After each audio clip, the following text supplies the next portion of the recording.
start our meeting, we'll start with Pledge of Allegiance. I pledge allegiance to the flag of the United States of America and to the republic for which it stands, one nation, under God, indivisible, with liberty and justice for all. Clerk Cody, roll call, please. Supervisor Gunning. Here. Treasurer Rice. Here. Trustee Hauk. Here. Trustee Lannon. Here. Trustee Worley. Here. Clerk Cody here. Trustee Micus is excused. All right. It's time now for item 4, which is going to be the approval of the agenda. Do we have a motion to approve the agenda? I'll make a motion to approve the agenda. Second. Do you have a motion and a second? Any discussion? Seeing none, we move to vote. All in favor of approving the agenda, say aye. Aye. Aye. Opposed? Agenda approved. Seeing no presentations or public hearings at this point, we move to public comment. This is item 7. This is restricted to 3 minutes regarding items on this particular agenda. Do we have anybody that wish to come up to discuss anything on this agenda? Seeing a lot of head shaking, no. We move on to item 8, which is going to be reports and board comments. Let's start with Norm. Okay. I attended 3 meetings since our last board meeting. The first one was the intergovernmental liaison meeting. That's one where the city, the county, and the township all meets as representatives of each. Some of the discussion, one was regarding the joint study that's currently being done for the water for the township and for the city. And as you know, for us to look in terms of the hardness, they look in terms of pressure. So that study now is in process. The city is looking into the possibility of maybe doing a recreational authority. That there's interest that's been expressed within the city regarding the swimming pool. And they don't know that, so they're looking into that. And the Recreation Authority might just be for the swimming pool related, or they're thinking maybe expanding that into something more than just swimming pool, might be all the recreation together. That was one issue.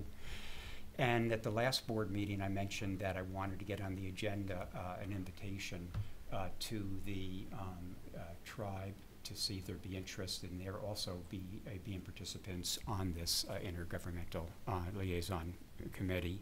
And so it was agreed that they will be sending out an invite for Eric Rodriguez to attend the next one, see if there's interest, and then he'd probably have to bring it back to the tribe and see about that.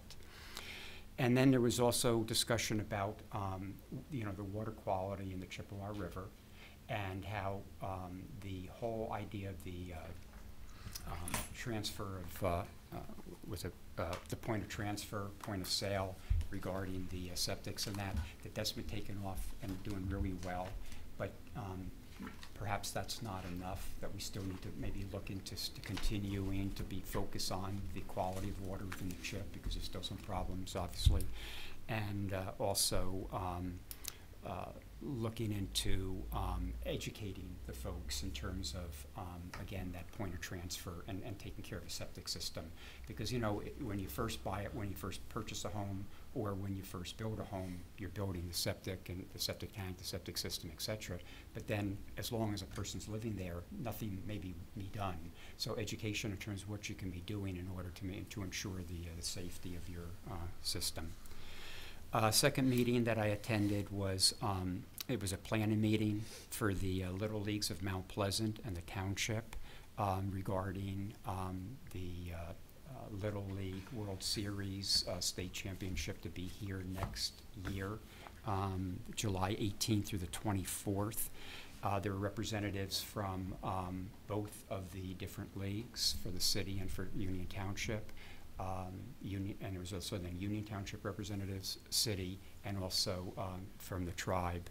So again, looking at ways of coordinating our needs for the fields with the city as well as with the township, and looking into the 2% grant Eric Rodriguez was at this meeting talking about the possibilities of 2% grant. And they're going to be setting up a committee, or a committee's been set up to identify upgrades and improvements for both the city and for Union Township, and there may be ways of maybe us going alone on it, might be doing it together. Depends how quickly everyone can get their information, because it's due by the 30th of September. And Mark can probably talk more about that. And the last one was there was a round table at the Saginaw Chippewa Tribe. So there were various representatives from the city, from the county, from Union Township, and from other townships.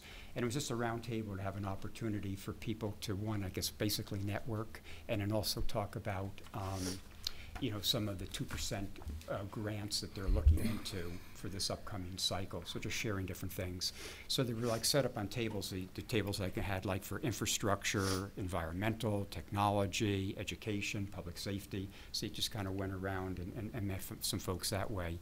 Two things that did come up that I thought were interesting. One is that there was interest and concern expressed by some people regarding Isabella and Broadway, that intersection. So, you know, we're making the improvements, you know, going down from for the 3 intersections, but that one isn't being addressed. Again, for a left-hand turn, you got 2 schools there, basically. You know, you have Mary McGuire, you have the Renaissance, and there's a lot of congestion of traffic there. So that was one of an area where people talked about interest. So that might be something for maybe the next cycle, either the 2%, or maybe with MDOT, or maybe, you know, just with the Road Commission, something that we can maybe cobble together and do conjointly to work on that.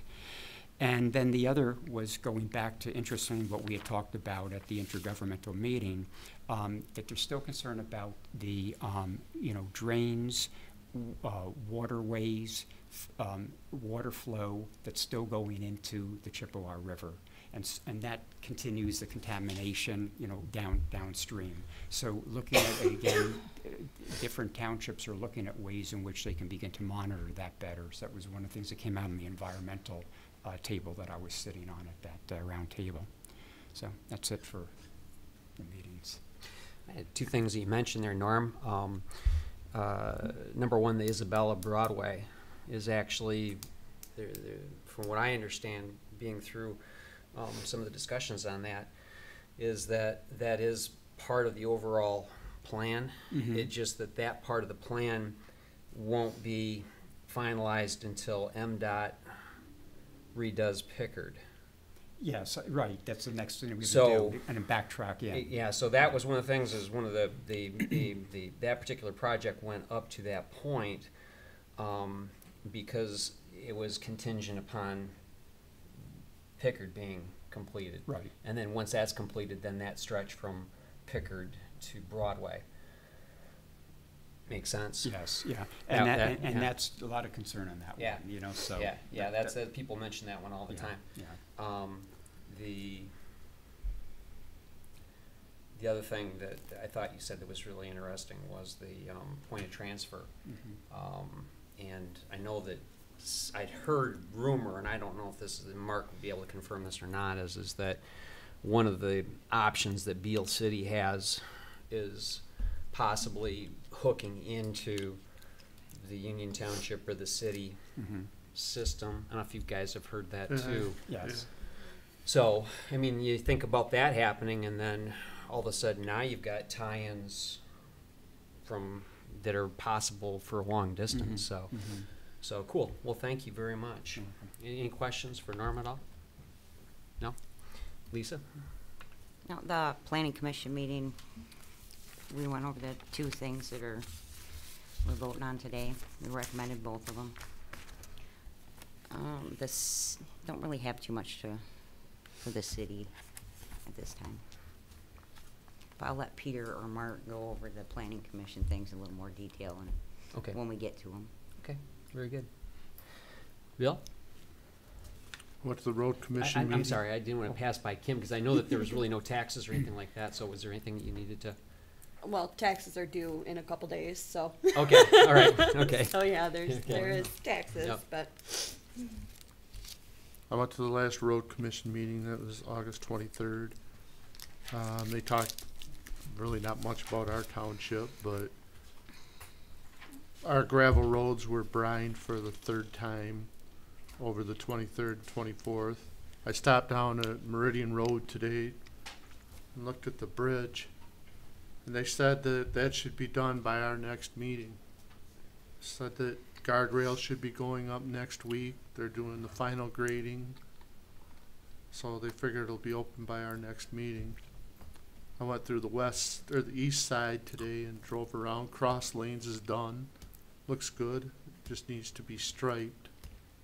And then they're doing some work on Betty Lane and those couple of other streets along there.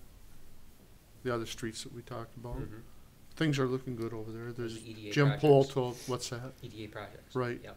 Jim Pohl had mentioned from the road commission, he said there were a couple of complaints, but people just have to wait till the project's done before Mm-hmm. it's not the final it's not the final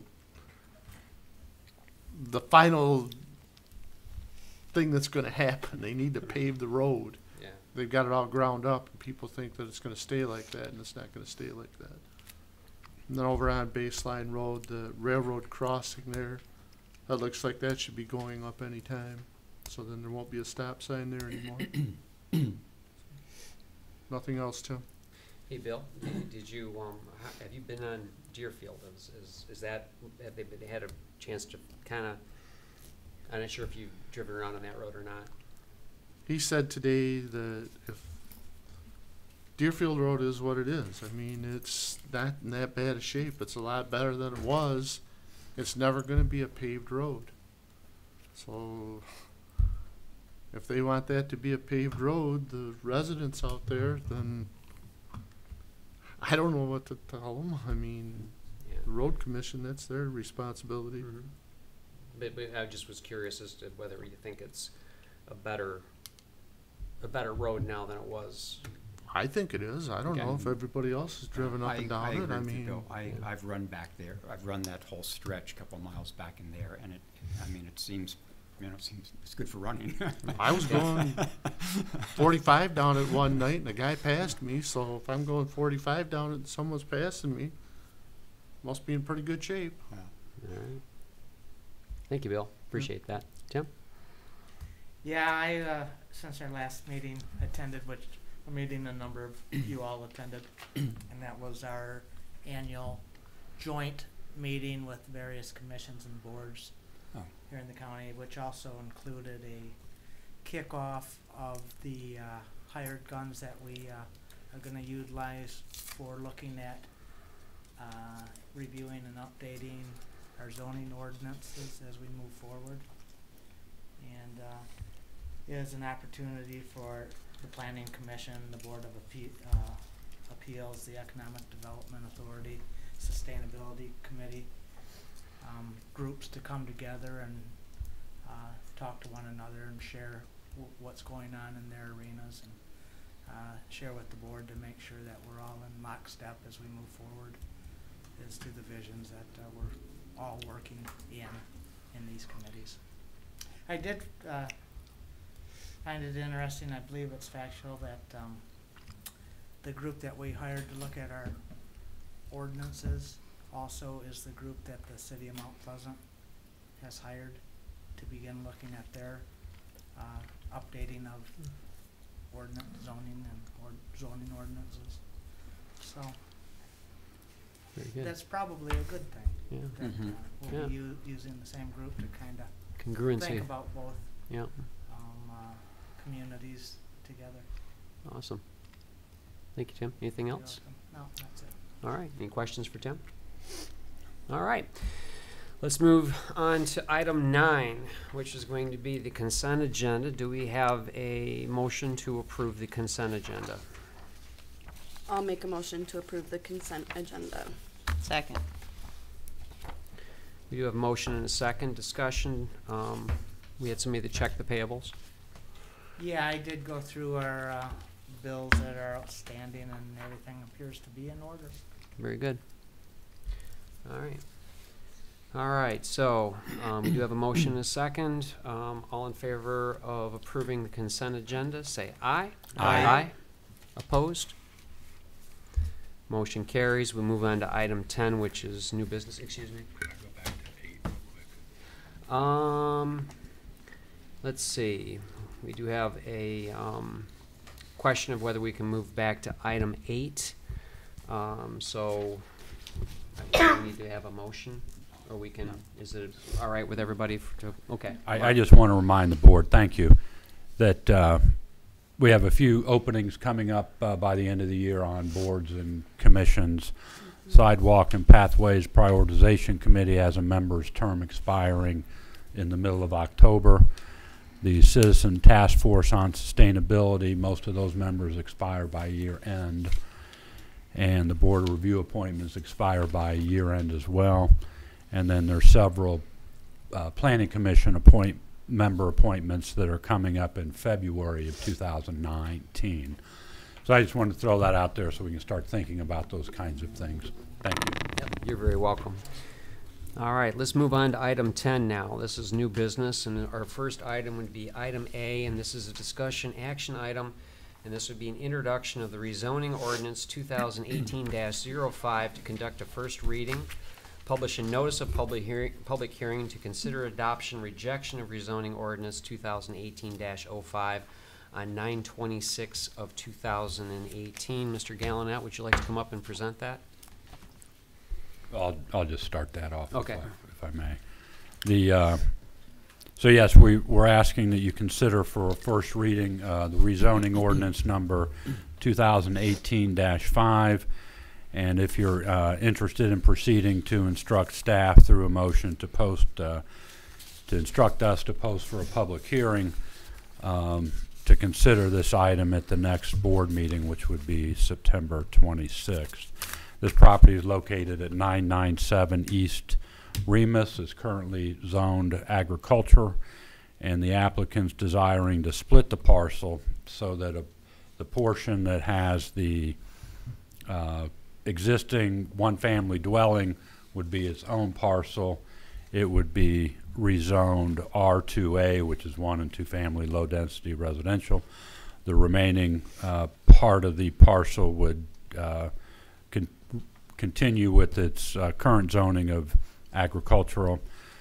The Planning Commission met on August 21st, held a public hearing, and voted to recommend approval to the Board of Trustees. That's why it's before you tonight. If you're interested in proceeding, then the public hearing at the next Board of Trustees meeting would be September 26th. And if it is rezoned, then the applicant will be making a request, a formal request to split the property, which is anticipated to be before the Board of Trustees at the October 19th meeting. And that's dependent on whether or not the rezoning is approved or not. Be happy to answer any questions you may have. Any questions for Mark on this item? Yeah, I was out there. I have a few questions. I was out there today looking at the property. It is for sale. The house is for sale now, and they look like they're in the process of renovating it. In the back, it seemed there's definitely a new drain field that was put in, and perhaps a new septic tank as well. I couldn't quite ascertain that, but again, that point of transfer, that maybe that had to be done.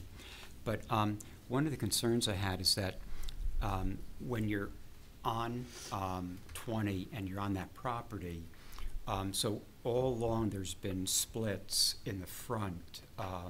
So the only this part that we're going to be making residential, does that then landlock that back third? It does not? No. And how is that? Because it didn't seem there's any side roads or anything that I noticed. Yeah, Peter will come up and speak to that, and there was a lot of discussion about easements and landlocking and. Okay. Yeah, I didn't see that meeting, so. The current property would be landlocked if it wasn't for that currently there's an easement west of the road for access to the back, and the applicant has also proposed an easement for access on the eastern side, right where the property is going to be split. Gotcha. So there is access from the road through easements to the back. Thanks. Yeah, I couldn't tell how, because I thought if they divided that up, then all of a sudden, how do you get back there? And you're now looking for roads and stuff, so that helps explain, so thank you. Yeah, we have that same. And isn't the Yeah, it's a owner of the discussion. farmland behind it actually the person that's purchasing the property? They're dividing this property so that is all right now ag, including that piece that's on 20. Right. So that with the house, in order to meet the dimensions that are required, that house is now going to be going into the R2A, if I understand right. And then the back 30 is still agricultural, and that's all cornfield at this point. And that's, this is the owner of the land that's being farmed is buying the parcel potentially in the front that we're splitting. We don't know anything about we don't that, know and that that's yet. not particularly germane for our purposes Okay. as to the actions that's Okay. before us. All right. Any further questions at all for? No, that was, Peter answered that Good. for me. That was good. All right. Thank you, Peter. Thanks, Peter.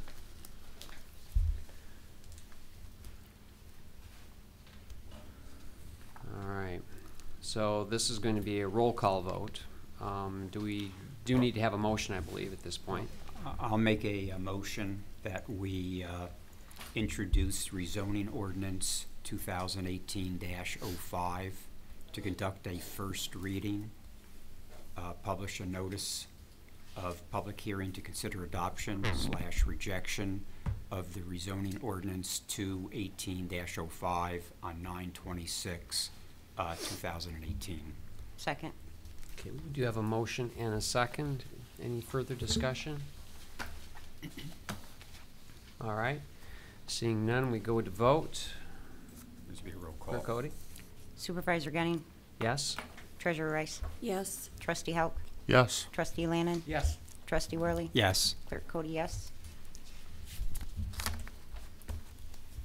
Okay, motion carries.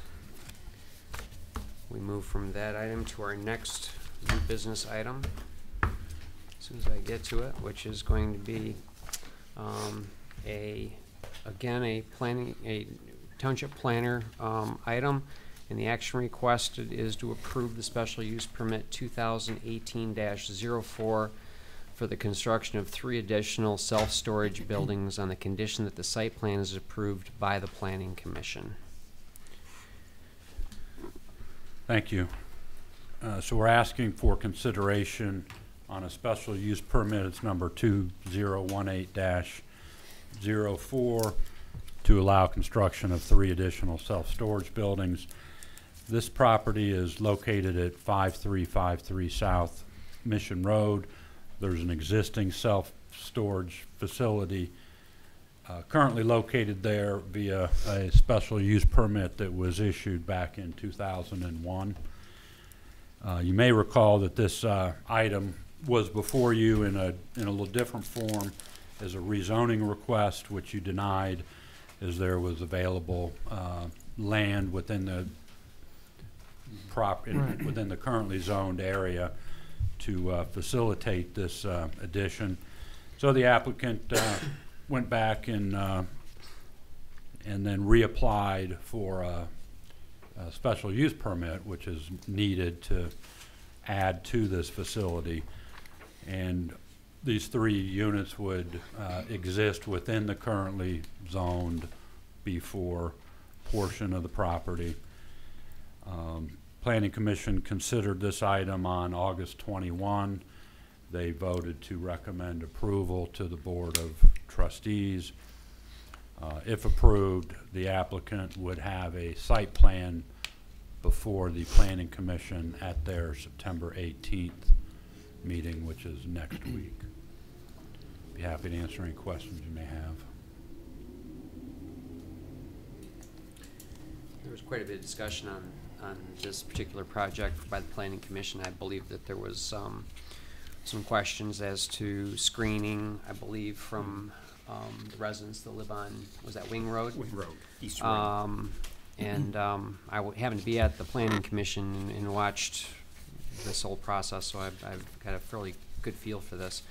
So I don't believe that there was as much resistance the second time through on this particular project. I believe they're going to take the fence that exists and push it back and then surround the building with fencing, but also vegetation. So the screening issue, I think, is somewhat resolved, I believe, by if Lisa, you probably would know. I don't more than me. recall, and I'd have to ask Peter if there were any conditions placed on the special use permit.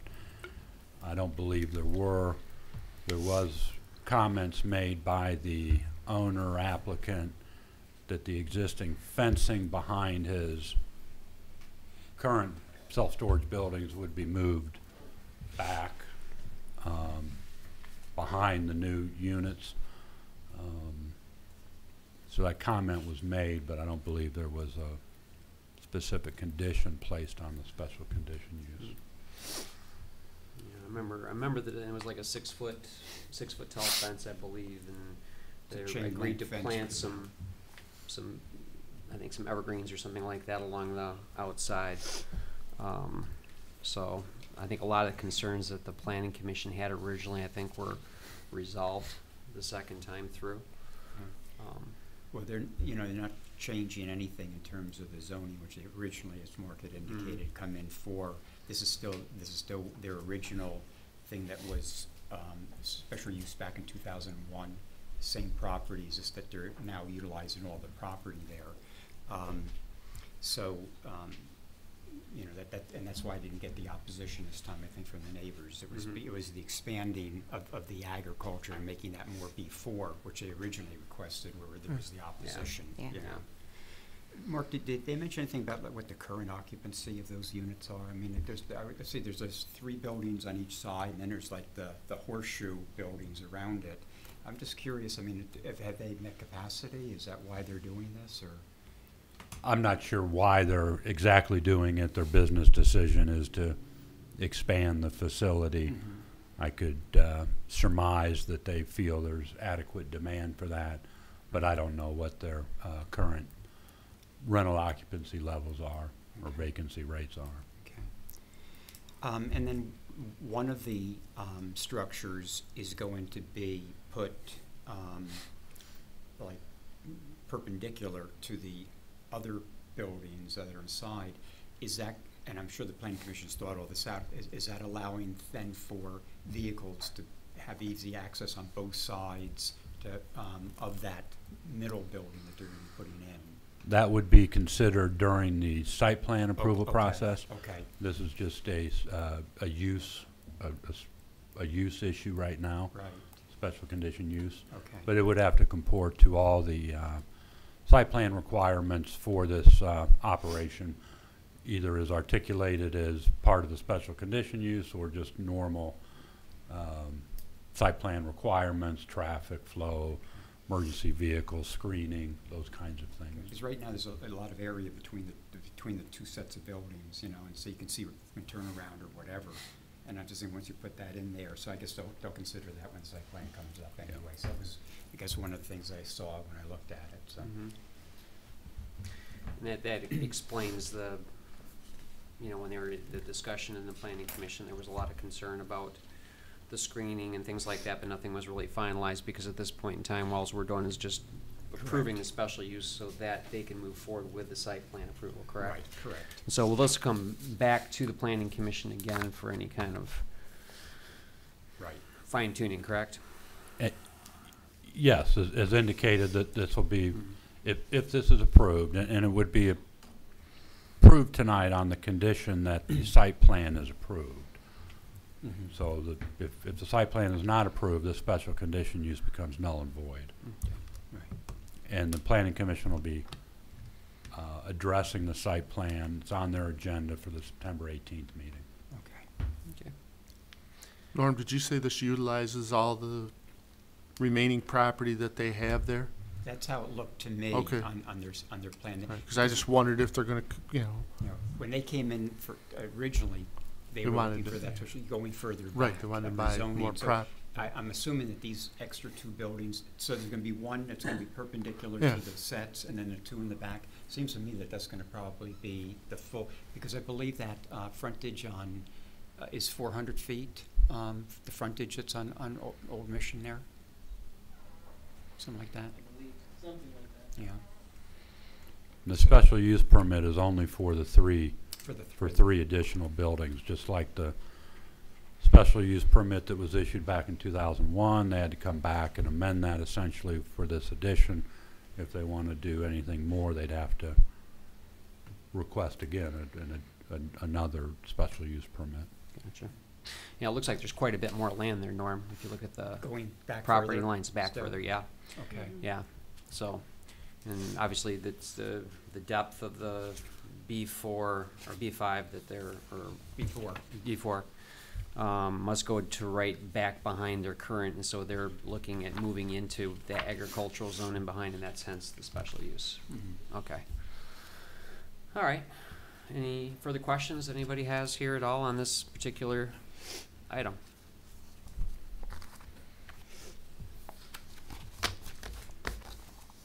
No, we just need to vote on the points. Oh, yeah, that's a special use, so we have to go through our Don't requirements. we need a motion first? Yes. Would somebody like to make a motion? Did we? I thought we went through the points first and then did it. I'm not sure. What do we do? Do we do points first? Or do we do the motion first? I think it's me that we do the motion first. I think you need to make a motion so you can continue the To discussion and discuss. then I don't remember. go through your Special uses. discussion on the special use particulars. All right, I'll make a motion to approve the special use permit 2018-04 for the construction of the 3 additional self-storage buildings on the condition that the site plan is approved by the Planning Commission. Do we have a second? I'll second it. So we do have a motion and a second. And with this being a special use, we do have requirements for special uses. So I'm going to start these. I will be working, I guess, from my left around the horn to the right, back to me again.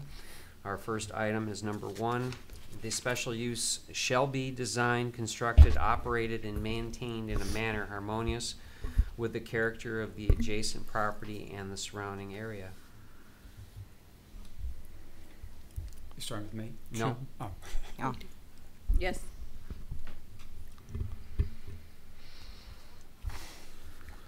I'm kind of mixed on it, because I don't really, I've heard some complaints from the neighbors there that they don't want any more out there, and I'm gonna say no. I would hope so. Say that, I didn't hear you. I say I would hope so, that this means I really can't speak to it. Well, 2 things. One is that there was a special use granted in 2001 for what currently is there, and they're simply coming back for a special use to continue to put additional buildings on the existing B4. And the part that I think also covers us is the fact that, you know, it's contingent upon a site plan that will be approved by the Planning Commission. So I'll say yes to that, but I appreciate what you're saying, Bill, too, because certainly there was more complaints. Right. So I haven't heard as much on this one, but the one before I did hear complaints on the neighbors. yes. I'm extremely conflicted on this because I feel like we're doing this somehow backwards. Approving the special use before we really have a set plan in front of us. I've heard, like Bill and Norm, and I'm sure some of the other ones here, that there's some friction from the neighboring properties.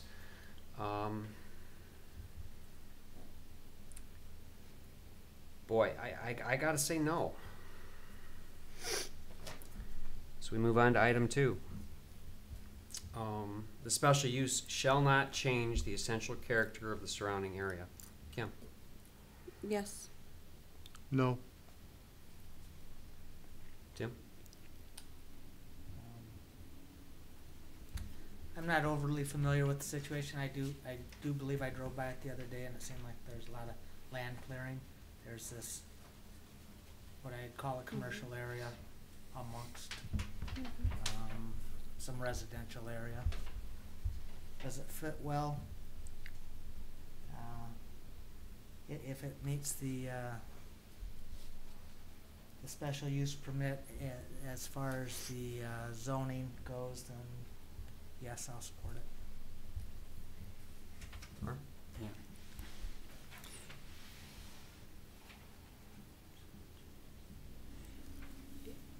It's not changing the essential character as to what exists there now. We're simply that's adding true. something on. Correct. So I'm going to say, I think, a yes to that one. Yes. Okay. Item 3. I know it comes to me. I'm sorry. Yeah. The special use not change the essential character of the surrounding area. You know, you do have existing facility there on the east side. Across the street, I believe you have the trailer park, and just down the street you have the party store, and it's a fairly open, wide field. I guess looking at it, and I'm going to look at this from the standpoint of the people that maybe have their backyard facing that direction or looking out their window. Mm-hmm.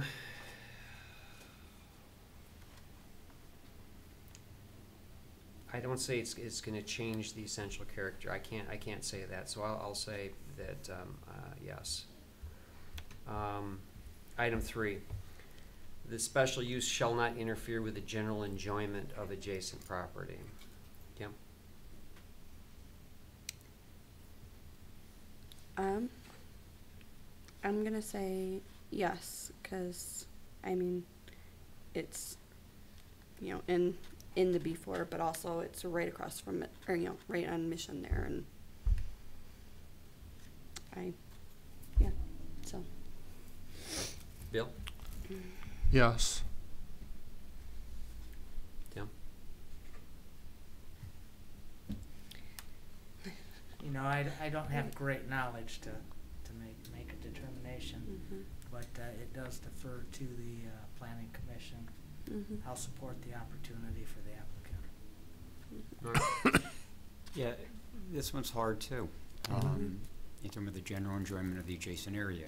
Again, we have a parcel that has been, special use has been granted to this parcel for this particular purpose. There have been complaints from the neighbors, and there are people on Wing Road specifically that this is what they look at. And I guess you have to decide, do you want to be looking at that if you were living there, you know? And I guess where I'm stuck on this is the fact that that this, you know, it's adhering to the previous granted special use with simply adding additional building to it. So I'd have to say yes to that, because it's already been there since, what, 2001, so we're talking 17 years it's existed. So I'll say yes. Yes. Oh, goodness. All right, so this is a little different than number 2, because now we're talking adjacent property.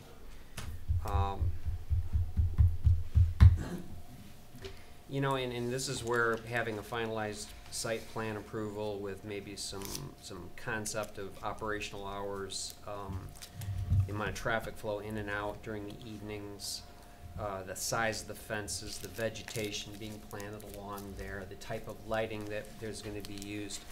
This is where I find this extremely difficult, because we don't really have anything to go on except what's already there. And then we're deferring everything to the planning commission. But again, I mean, they're asking our opinion whether or not we should grant this special use. And item 3, since it involves adjacent property, and if it was in my backyard, I don't know if I would be real happy about any kind of increase. So I'm going to say no. Item 4, the special use shall not be hazardous to adjacent property or involve uses, activities, materials, or equipment that will be detrimental to the health, safety, or welfare of persons or property through the excessive production of traffic noise, smoke, odor, fumes, or glare.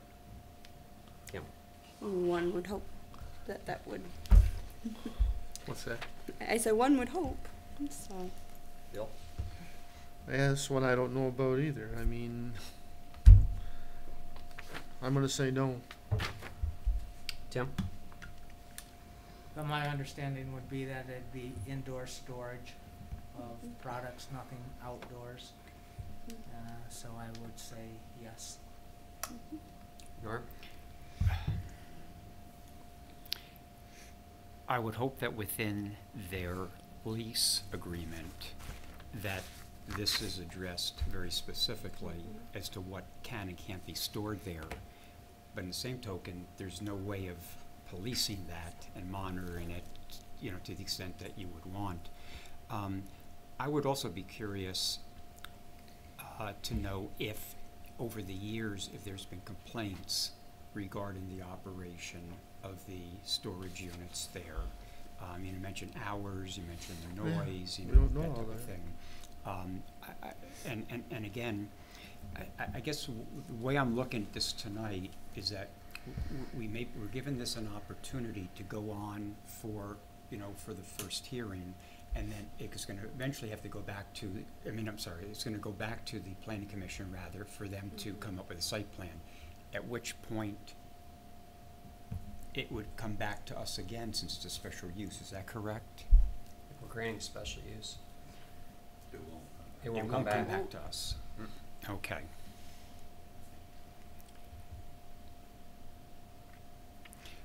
Since I don't know what's all involved and what previously, if there's been any complaints regarding this or if there's been any violations regarding this, I'm going to say no because I have no way of knowing at this point. I'm going to say yes because they do have, people have to sign a lease or a contract when they do get one. Again, it involves adjacent property. It considers traffic, noise, smoke, odor, fumes, or glare. We don't know the operational hours of the facility. We don't know if there's any particular complaints. We don't know if the height of the fence is sufficient to block headlights, lights from the facility, light pollution traveling over to adjacent properties. I believe the adjacent properties are a little bit higher elevation-wise than this facility is. So without having a site plan in front of us and asking us to do this, I still feel like we're putting the cart before the horse here. I hate to say this to the applicant, but there's too many unknowns. I gotta say no.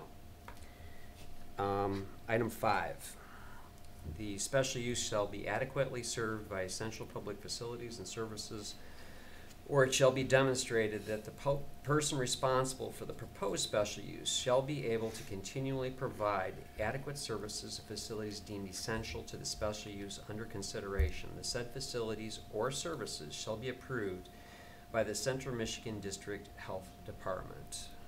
Kim? Again, would hope so. Yes. Yes. Yes. Yes. I'll say yes on that one. Item 6, when deemed necessary by the Township Board or Planning Commission, the use shall be adequately screened by distance and landscaping to protect the rights of all adjoining property. Kim? Yes. I'm gonna say no. Yes. Norm? Again, we don't know. Right. We haven't seen this. Yes. I haven't. Oh, I thought you said no. You're going to say no, is what you said. You paused. I'm going to say no to that. Already answered. You already answered. We already I went like the through all Bob these, Woodward so I kind of know presentation all the there. answers. That was pretty good. I think I'll hem and haw a little bit too. Again, Yeah, no, we don't have a site plan. We I'm don't gonna have say no. any ideas of is the screening gonna be the same as it is existing currently? Is that adequate? Is there something else that needs to be done? So again, we're voting on an unknown at this point in time. We put a lot of trust and faith in our other board, our planning commission, but again, it doesn't move forward until we approve the special use. Again, on this one, since it involves adjoining property and property rights of the adjoining property, I gotta say no.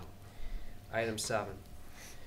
The Township Board or Planning Commission, in connection with approval of any application, may require a reasonable undertaking by the applicant to guarantee and assure by agreement, including a performance bond, to be posted by the applicant or by some other reasonable surety arrangement at appropriate stages of the plan development, that the development will be executed in accordance with the approved plan. Wow, that's a long sentence. Kim? Yep. Yes. Yes. Yes, since it's contingent upon the Right. Yes. planning commission. That one's self-explanatory, Yeah. so I will say yes. Item 8, that such use will be an asset to the township. Kim? I mean, yes, people can always use more storage, so I mean, there's a lot of people that could use it, so. I'm gonna say no. Tim? Yes. Norm?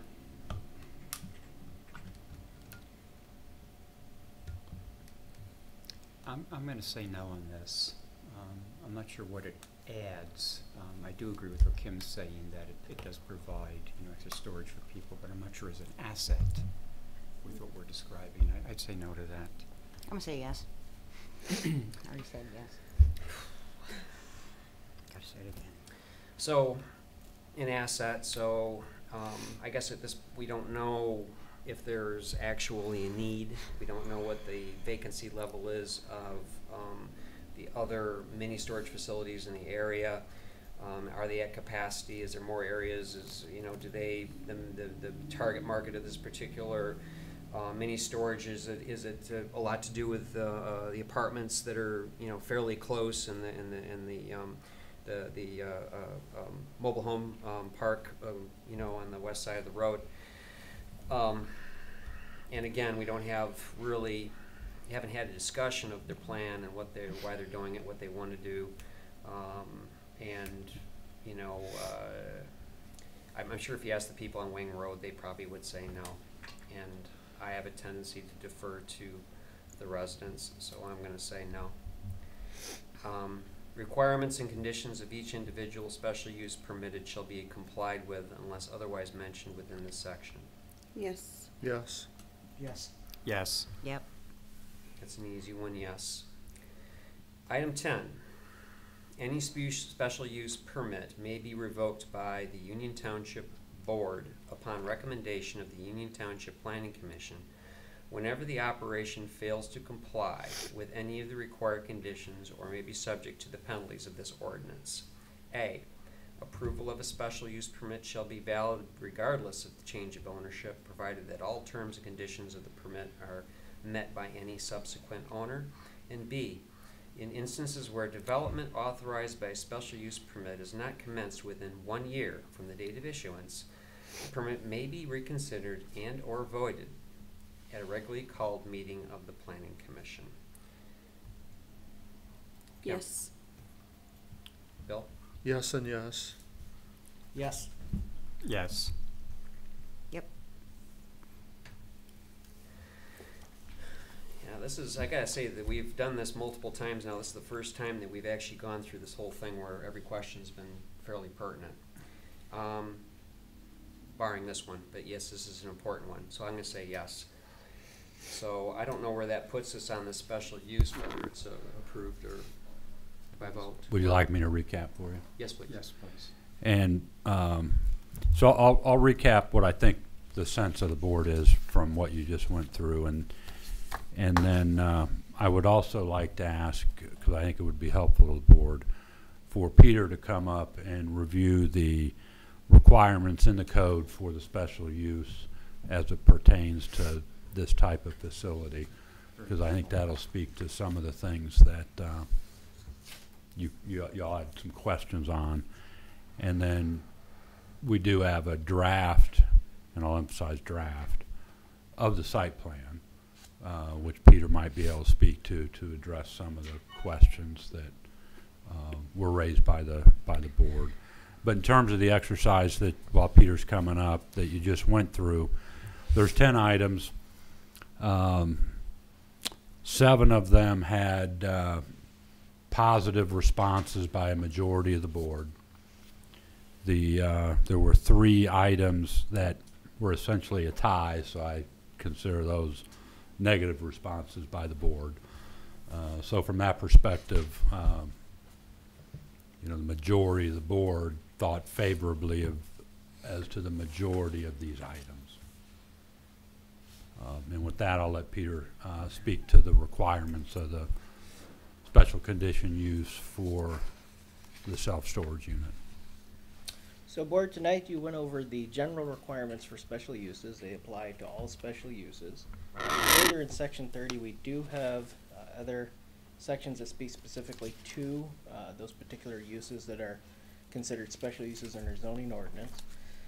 Section 30.4U, specifically self-storage buildings, it gives an additional requirements that must be met for a self-storage unit or self-storage buildings.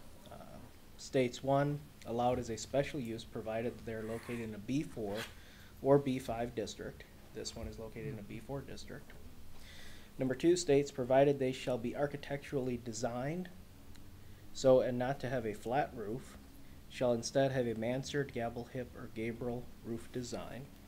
This is something that will be checked in the site plan approval. Of course, if they want to use a flat roof, it will not be meeting code.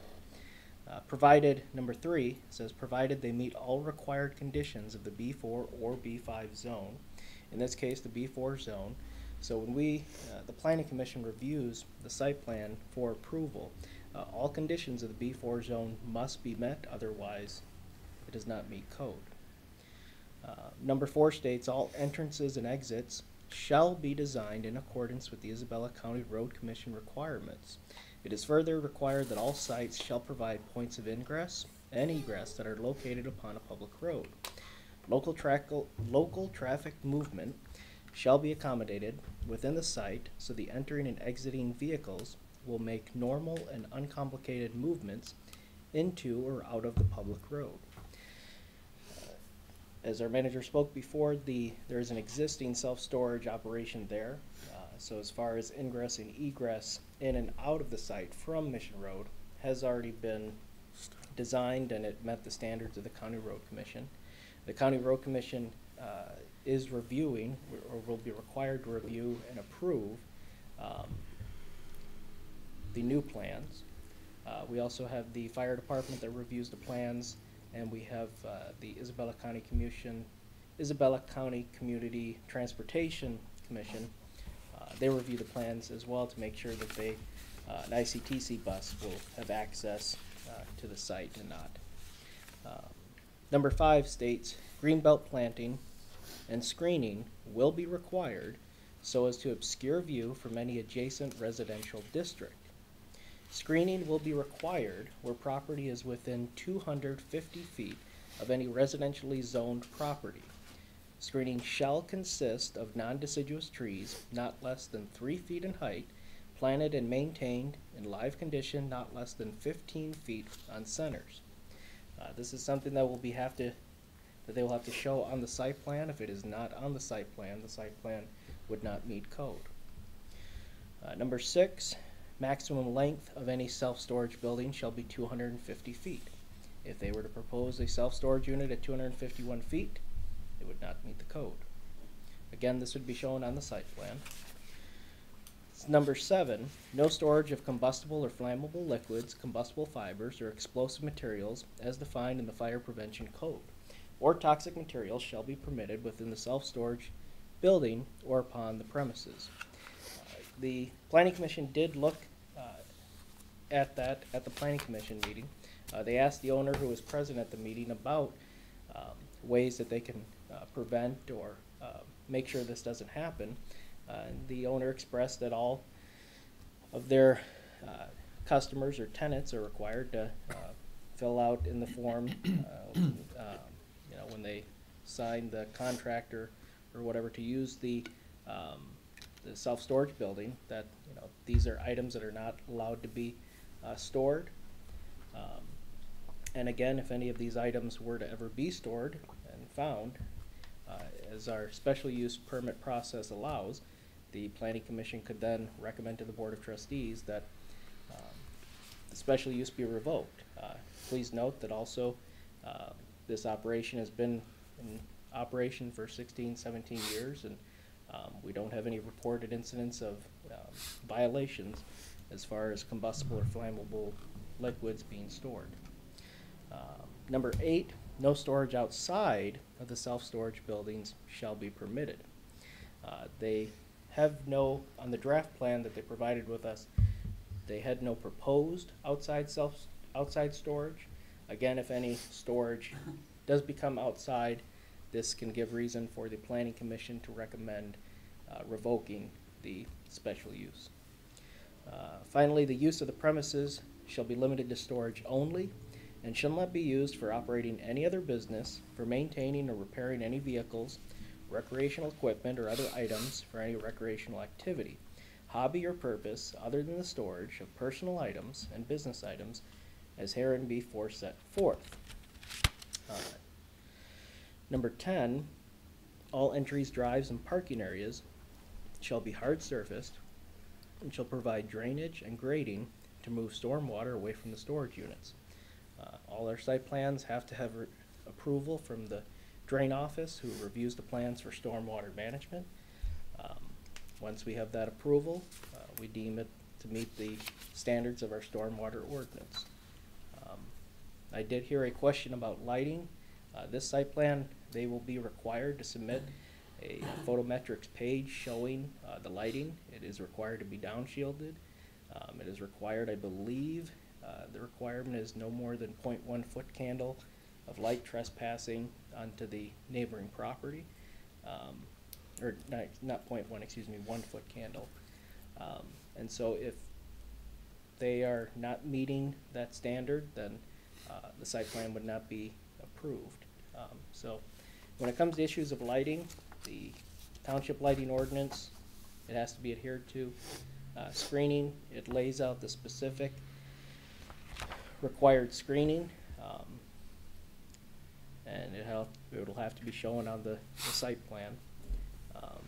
And we do have, they did provide us with a site plan when we reviewed this plan, or this special use, but we had not yet received approvals from all departments or outside agencies, and so that is why we held, and there were also items missing on the plan, and so that's why we held off on reviewing the site plan. So we do have a draft plan on file, and we are expected to have a final draft ready to be approved next week. Thank you, Peter. I guess at this point, I need to have some clarification on the requirements for special uses. From what I understood in the past, if there was fault shown that, and there was, I think, multiple no's as we went through the project. I'm curious as to where we go from this point.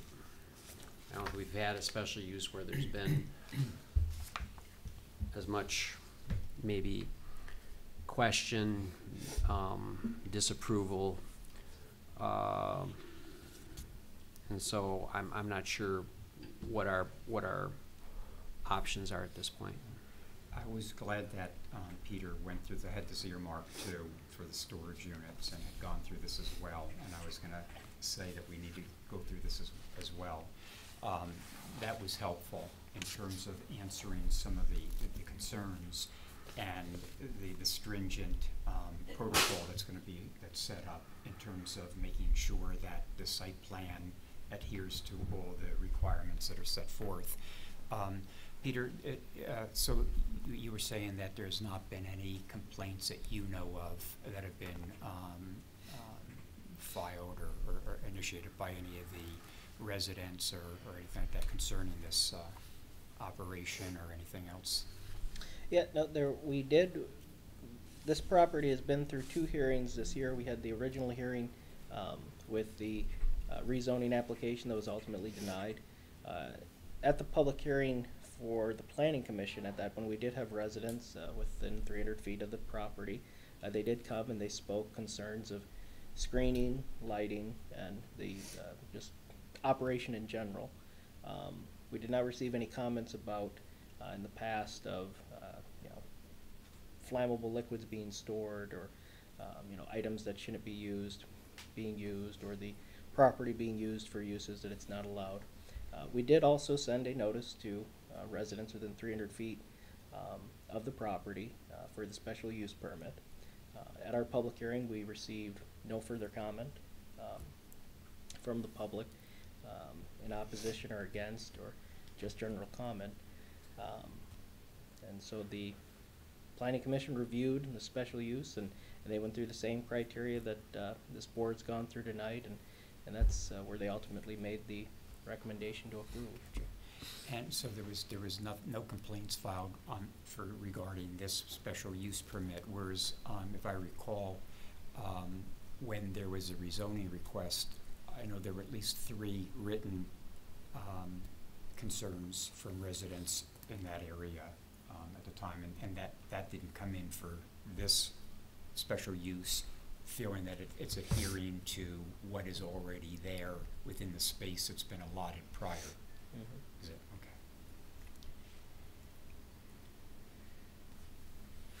Again, Well I'm done. curious as to where we move from this point. I'd say to facilitate discussion, I'd make a motion to approve a special use permit 2018-04 for the construction of 3 additional We self-storage Already buildings. did. We already had did. that, Tim. I made Oh. motion, Oh. Bill seconded. Excuse me. Yeah. So we went through our special use requirements. We had mixed reviews. We had some yeses, some nos as we went through.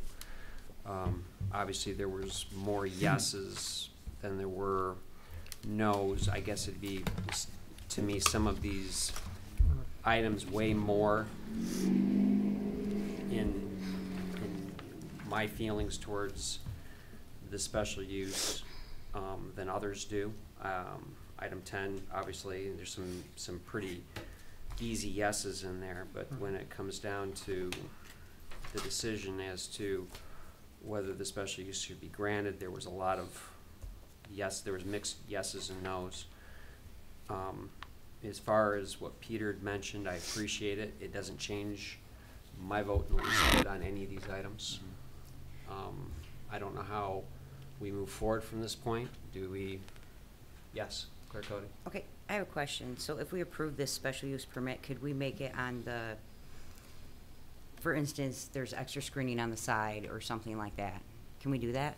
The Planning Commission has recommended to the board that you approve the special use permit with the only sole condition that a site plan be approved by the Planning Commission. If they made no other additional conditions as far as screening, lighting, or anything else, operation hours.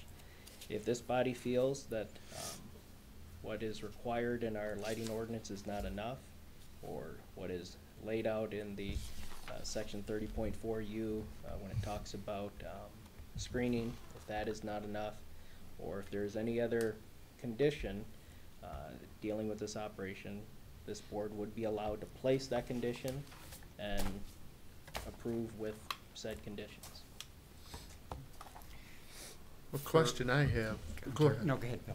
The question I have is currently it looks like where they're gonna add a couple of buildings to the east, it looks like that must currently be where their stormwater goes. Well, just according to this, it looks to me like maybe stormwater's gonna go back here now, farther back to the east. So then that blocks the view of more of these houses as you get going along Wing Road to the east. So that's one concern I have. I mean, is the storm pond, does that have to have screening around it too?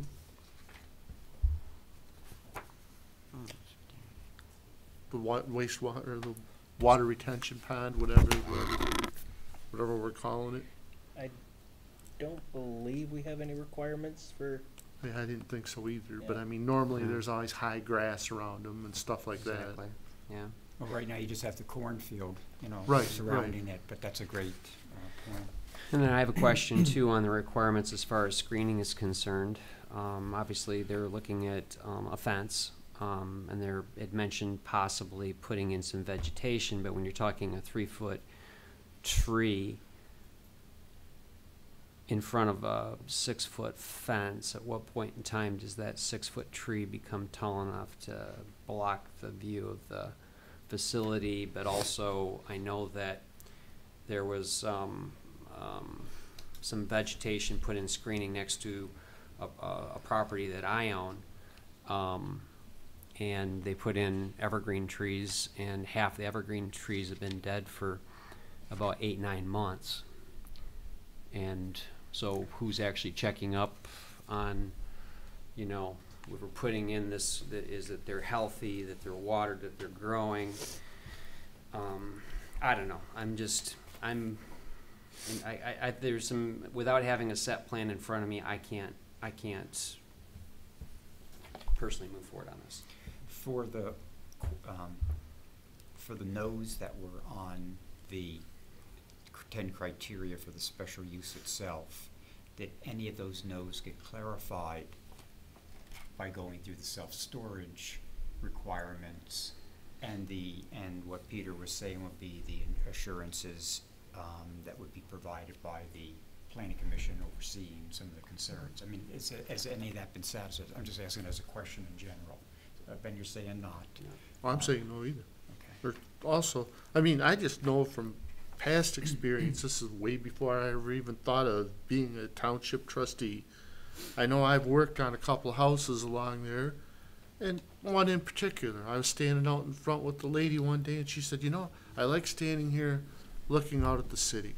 Well, as I see this thing heading back to the east, that's blocking her view. So and I'm just saying, and this was probably 15 years ago that we worked on this house. I guess my thoughts, Norm and board, are that you have a business owner operating a business. That's appropriate for the zoning through a special use. And this person has the right to maintain and grow a business, and he's asking for a special use for the addition that is a special use appropriate to the zoning and what he's asking for, as long as it meets the site plan review and meets all the conditions of the site plan and special use requirements. Then you know, I believe this person has the right to move forward with that. Also, what's important to me is that if I understood Peter correctly, on August 21st at the public hearing, there were no objections from folks, neighbors, either in person or in letter form sent in. Correct. So Well, there's right. I think that's important. Certainly the neighbors have their rights as residents of the community, and it's always difficult to have differing zoning that abut one another, but as far as my position to approve the request for the special use, as long as it meets all the other further requirements that it'll be subject to through the planning commission. You know, I think as a community that supports commerce and persons' rights, that how could I say no to this? What you were just saying, Tim, in terms of that there were no objections of any neighbors for this, whereas there were objections when it was, to expand the rezoning and actually have this before go further into the ag. And then there were at least 3 written complaints at that time. So that's a good point that you're making, I guess, Norm, I would anticipate down the road, if this is a successful venture, that we will see a request come I think for you're right. rezoning. Yes. But that's a different issue than this Mhm. special use permit for an existing appropriate zone parcel. Because they were told with the rezoning issue was that they hadn't yet filled the existing B4. That Correct. once that B4 was filled, then there could be potential reconsideration regarding the rezoning. So that is something to keep in mind too. Would there be any conditions, as Peter was saying, we could approve this special use if there's some special conditions that are important for us to convey to the planning commission? But again, I want to keep some boundaries here because the planning commission has a jurisdiction to do the site plan. That's not what we do here. But is there something that would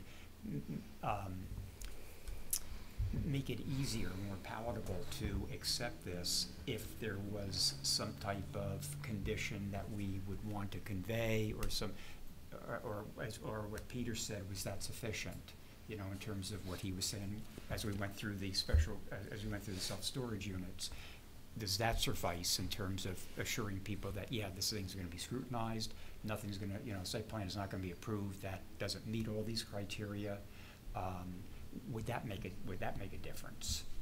So I'm just throwing this out as a first consideration. I would consider approval of this if I feel like we're voting on an unknown, right?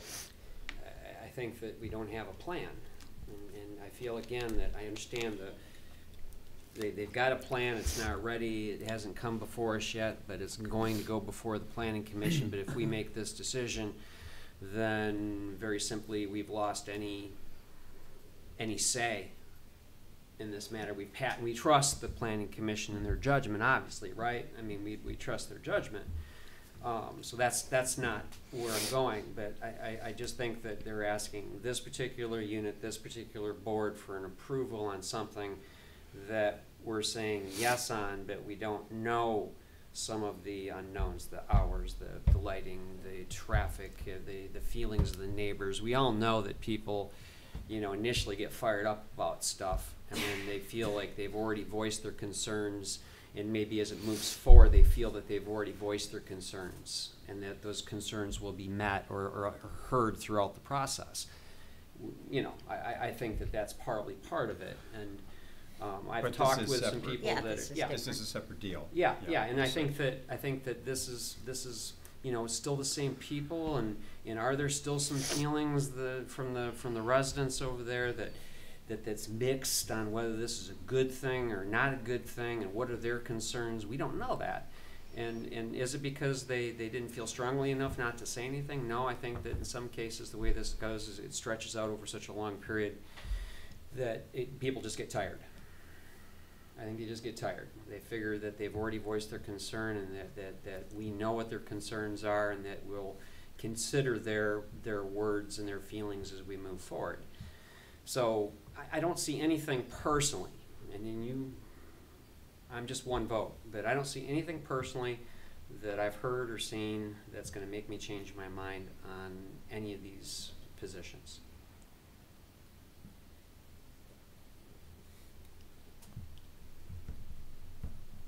Call the vote. I guess I'd just say that I'm not aware that it's ever happened, but special use requests are almost stacked against the person requesting them, in the sense that they can put a lot of investment into a situation and it can be revoked.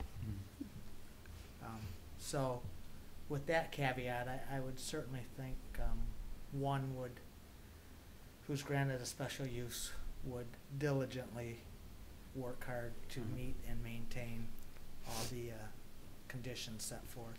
And what I had said before, I'll just reiterate, is the fact that they're not asking for a special use that is incongruent with what they're already doing. They already have a special use that's been granted in 2001 for what they currently have. What they're asking for now is, we'd like to build some additional storage units on this existing property, which has been serving as this, zoned as this, and it has been adhered to. So, you know, I think you have to factor that in. The other is that if it's denied, then that puts a kibosh to any potential for this person even to go before the planning commission with this site plan. And so you're really eliminating then that possibility. But can they not apply for special use again with a site plan attached?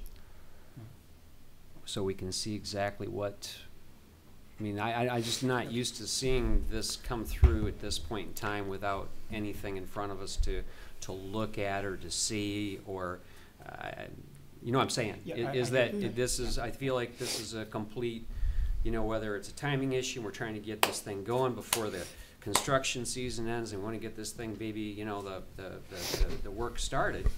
I understand that, but we're making a big decision. This is this special use sticks with this piece of property, and well, you have a good question, Ben. The question is, if this is denied, can the applicant reapply with a site plan that has already been approved by the, or with a site plan that comes before us for a special use request that's been already, at least a site plan's been approved by the planning commission. So that puts the horse in front of the cart. It puts the horse in front of the cart, but also that person then can hear what we've discussed, right? And they can know what our concerns might be, and then maybe those can be addressed in this site plan. Is, you know, we know that we have issues with noise, light, screening, you know, and so maybe this is something that the residents that live there, maybe if this is approved, then maybe there's some changes that can be made that would make it even less obtrusive. Well, let's ask Peter, is that? Well, I think it's time for me to speak up. Okay. A couple things to keep in mind as you're considering this. You have the zoning code that is what it is. You may not like all of it, and we're going through a rewrite, but it is what it is. And the planning commission has the purview to approve site plans or not. Board of Trustees do not. I don't know if that's something that you would want to look at in a zoning code rewrite or not, but fact of the matter is you don't. And I think that's important to keep in mind as you consider a land use question and whether or not you're approving or disapproving it based on something that you don't have legal purview to speak to. So I'll point that out. The board is allowed to put conditions on the special use. So if you do have concerns, it's completely in your right to articulate those, and they can be pretty specific if you'd like them to be. I think they could be more general if, for instance, special uses approved condition on screening being more, what's the word I'm looking for? Vigorous than what is in the code, something like that. Or you could go special uses conditioned on planting of trees that are 20 feet tall. You know, something like that.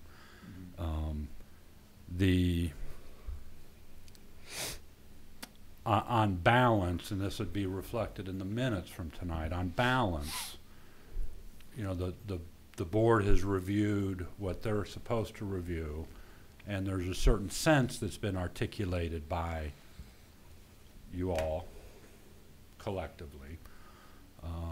And, you know, we don't know what will happen if an applicant disagrees with the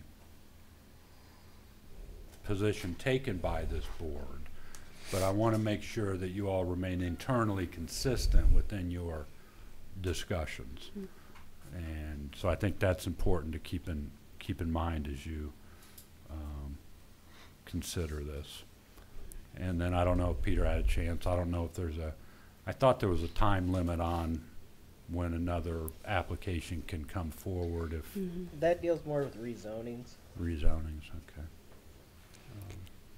So those are my comments. You have a motion on the floor and you've been considering it, so it's your decision. I also think we need to look at the fact that, we voted on putting the people on the planning commission that we chose, and we need to trust that they're going to listen to our thoughts, our concerns, and that kind of thing as well. And no, we've got Lisa there to let them know, hey, this is what they were concerned about. We've got it recorded. They should be able to look at that, know what we were concerned about, and follow through on their end, with this.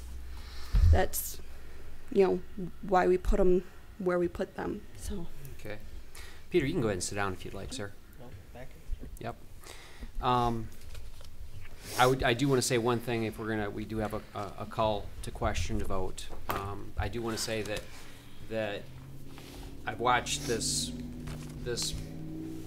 exercise done. We've done it now multiple times ourselves, right? And I watched the Planning Commission go through the same list.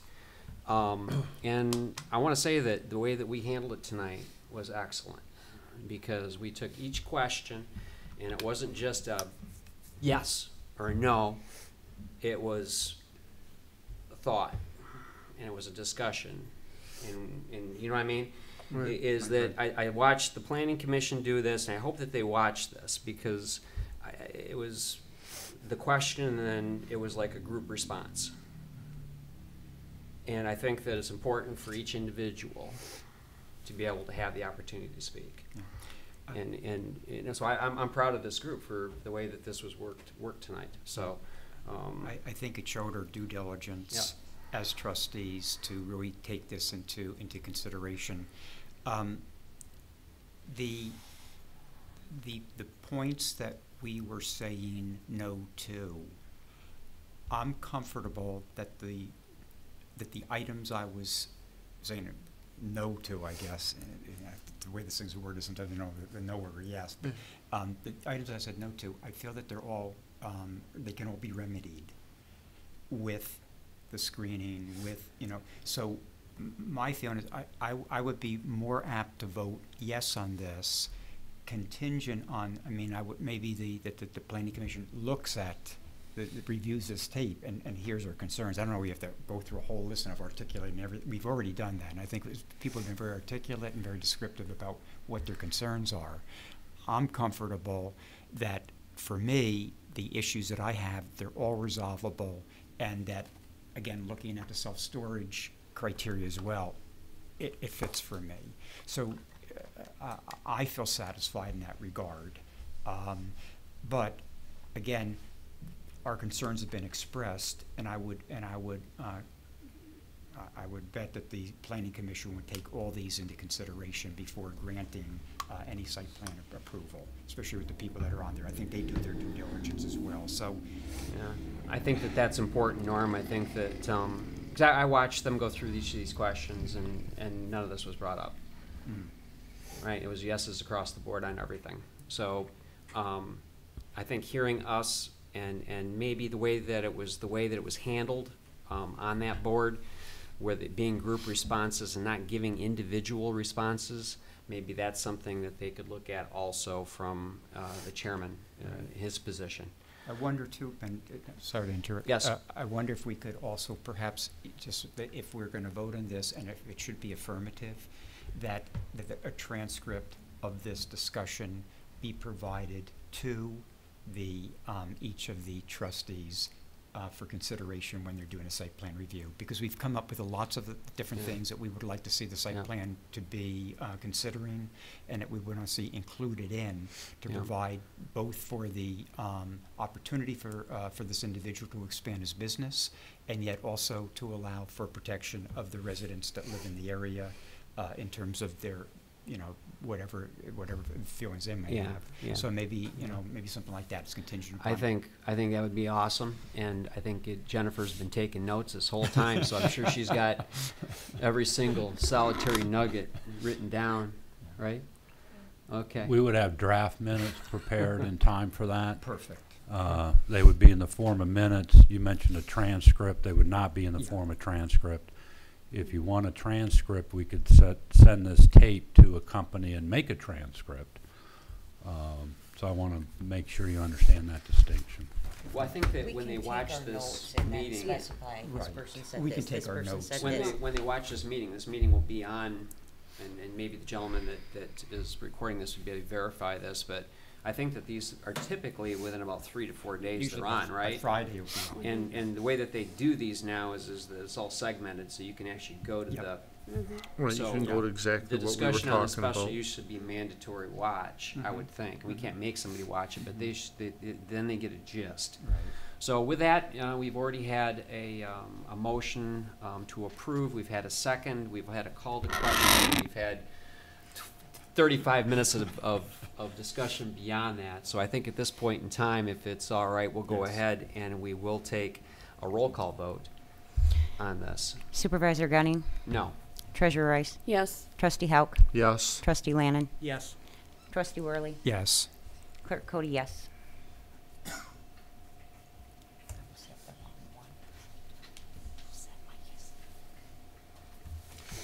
Okay. So that is that approves the special 4 to use 2. with obviously some subtle suggestions, right? More than subtle. Okay, all right. So, and again, I'm extremely proud of this group, the way that they discussed this, and awesome, you guys. Kudos. Lisa. I just want to say Lisa. something real quick. In the meetings that we have at the planning commission, Peter does specify, like, when he's explaining something, he says the board is very, concerned with this, and this. It's Yes. not, Right. he's really good at explaining the things Exactly. like that. It'd be very good, I think, for these people to on the planning commission to listen to the discussion that we had, because I don't think there'd be any way in the world he'd be able to convey everything. You know what I'm saying? Is I think it's important. I understand that Peter, does a There's a good good job of point you presenting, made, and too, he talks about about, that stuff, because you I've know, watched the him do trust it, of the but planning commission, I we think put it again, on there. I think that they need to sit down and they have to understand what each of our concerns were, and the only way to be able to do that is to watch. All right, so this takes us to extended public comment. This is item 11. This is restricted to 5 minutes regarding anything on this agenda. We do have a gentleman that has Or been not on. very No, patient. This is Not any on. issue. Not on the Not agenda. on This the is It's not on any the issue. agenda, yes. Yeah, you're good. So if you want to If you complain wanna- that the just chair any there issue. isn't comfortable, you can come up and Yeah. tell us now. Yep. My name is Richard Belnick. I'm the principal on 2018-05. I thought I heard Mr. Stool dryer. Mark mentioned that although you are geared to approve my split on 926, the zoning request on 926, the split will have to go to October. And I gotta tell you, that frustrates me. I started this process with your Pat and Jane. And I don't have dates, I apologize, but I'm gonna say sometime in April or May, with the thought of doing the split. I had it surveyed, jumped through all the hoops. Around sometime in June, I was anticipating an answer. Finally, early in July, when I thought I was gonna get an answer, I got in contact with Pat saying, we can't do it. And again, frustrated. So I said, why not? And she mentioned the size of the lot under the ag. I came in and met with Peter. We looked at a couple different options, a variance or zoning. Zoning seemed to make a lot of sense. So Peter explained to me it would kick it out another Well, that was the 1st of July. We couldn't make the zoning board meeting for July, so we'd have to go August and then 2 meetings here. And that, you know, I accepted that, and the $700, so whatever. And at time, after I got done meeting with Peter, I called Pat to see if she could come forward to the front of the office, and I asked her if you could do the split to run concurrently with that, so that maybe at the 26th meeting we could accomplish both things. And she told me we could. So after the zoning board, or I'm sorry, the zoning board, is that correct, approval, haven't been disappointed once. I came back, I think the week after that, and went back to meet with Pat to make sure that process was still going on. I was told she was on vacation until 9/11 or something like that, which is 2 days ago, and so I couldn't talk to her. So now I'm here tonight and get the bad news that we gotta wait till October again on something, a split that seems fairly cut and dried to me. And I just would hope with you a request, I don't know what has to be done to move it up or not, but I would like to see it approved at the same time, if that is possible. Thank you. Thank you, Thank Jack. you. You're welcome. Do we have any other residents who would like to come forward at all for public comment? Seeing none, we've closed public comment. We move to item 12, which is manager's comments. Mark? Thank you. And I do have a few tonight, so please bear with me. A couple updates. The first one has to do with something called PFAS, which you may have heard about a little bit in the paper. It's an acronym for something, I don't know exactly what, but generally it's describing a family of chemicals that exist in abundance, quite frankly, in our everyday lives. This issue has become kind of a new, and it's a hot topic, I think, from at least from MDEQ's perspective. But it's trying to describe chemicals that are in many of the things that we use every day. Shampoo, sunscreen, fabric softener, lubricants. So they're very prevalent. Many of these will, of course, end up in rivers and streams, and therefore into our into potentially water supplies, whether it's aquifers or reservoirs. You've probably seen articles in the paper about it. There's been a couple in the Morning Sun. If you read Detroit's paper or down in the southwest part of the state, there's been articles about it. The state has initiated a statewide testing program to determine whether or not these chemicals exist in the water supply and at what level. They've been working their way north since they started this program, starting in the southern end of the state and moving north. They are scheduled to be testing in central Isabella County in mid to late October, I want to say. And so they'll be testing the municipal water supplies of the area. That would include the city of Mount Pleasant, Union Township, and the tribe. All three of us provide public water. We are monitoring, not only the program but also the science behind it.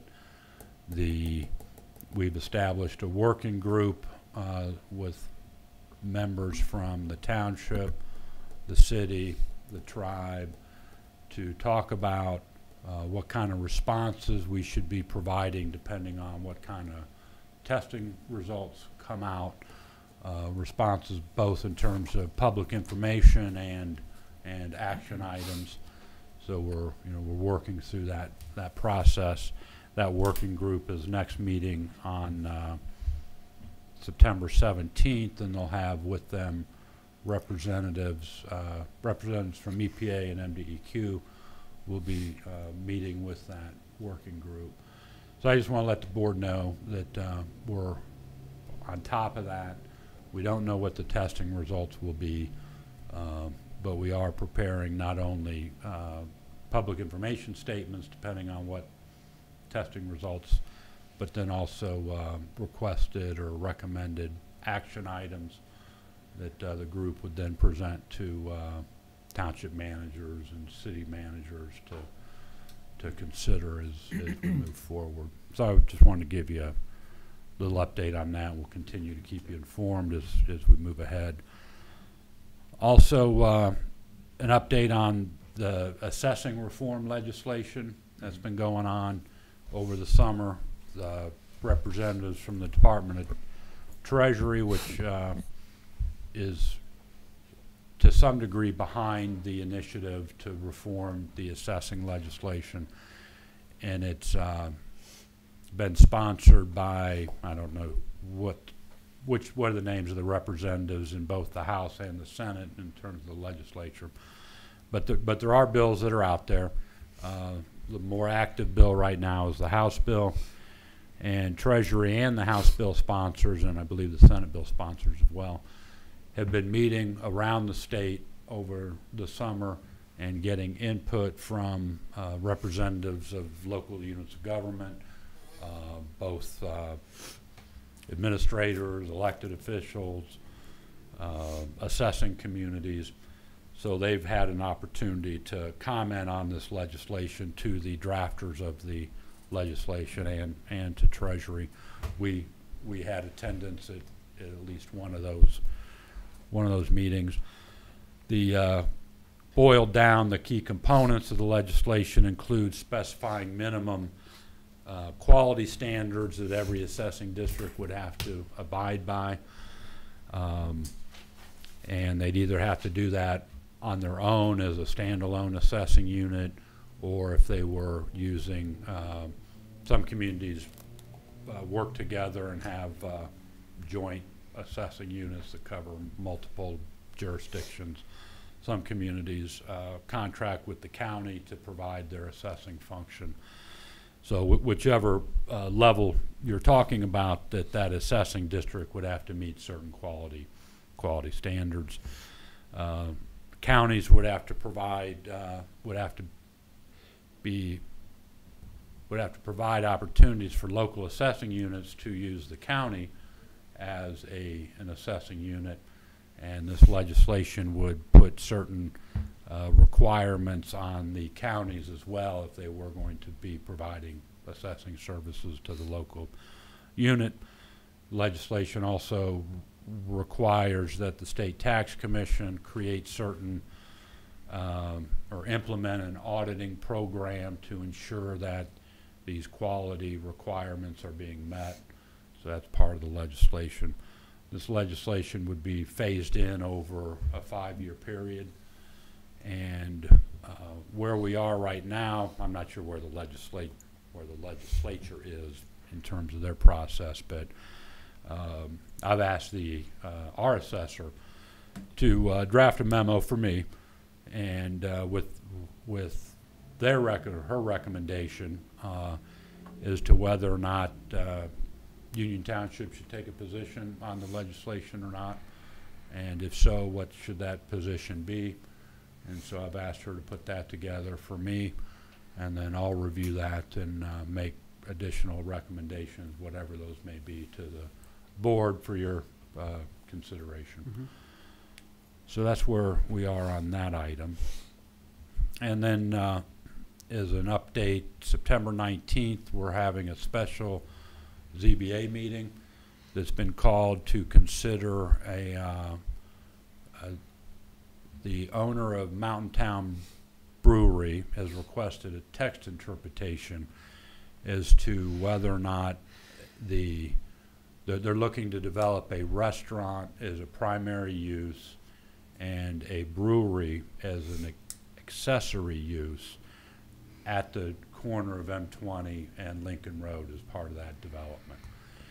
And that request has been made for a text interpretation. Prior to that request, there was the owner requested a zoning letter of compliance from our office, which is an administrative exercise, and we then responded with a series of questions requesting data that had to do with truck volumes and profits and sales and those kinds of things, in terms of whether or not most of that's coming from the restaurant or from the brewery, or how that type of thing's going to be split, because we needed to ascertain, needed to make a decision as to whether or not we deem the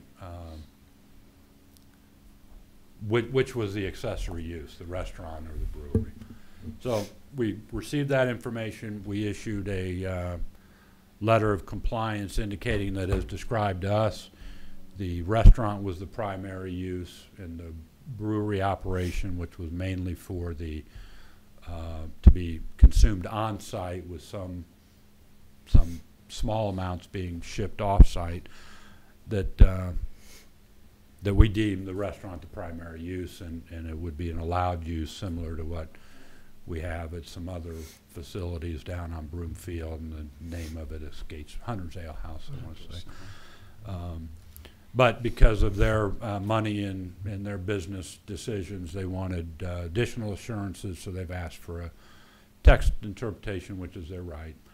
And so that'll be before the Zoning Board of Appeals next week.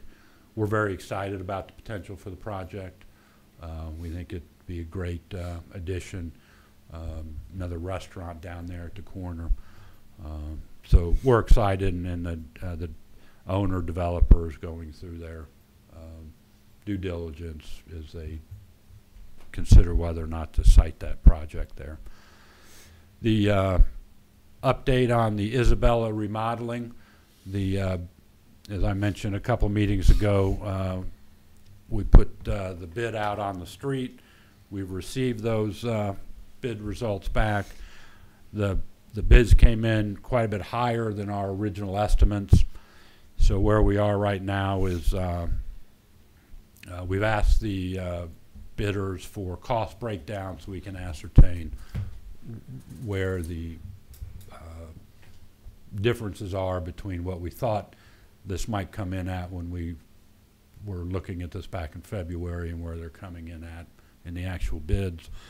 And then we'll be meeting with Goudreau, our consultant architect in this matter, to see where there are any possible cost savings in the project, or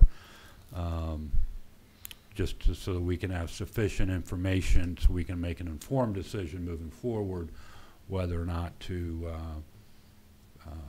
keep the project as is and just have a higher bid and figure out the financing on that, or whether or not we should change the scope of the project or do something different. So that's where we are with that. I've had conversation with the clerk from Deerfield Township. He inquired as to whether or not if we'd have any interest in cost sharing on placing or replacing, I guess, the rumble strips on Meridian Road and River Road intersection, and then also putting in some solar powered blinking lights that would be located on top of the stop signs. I said we would have that we would be interested in partnering with that.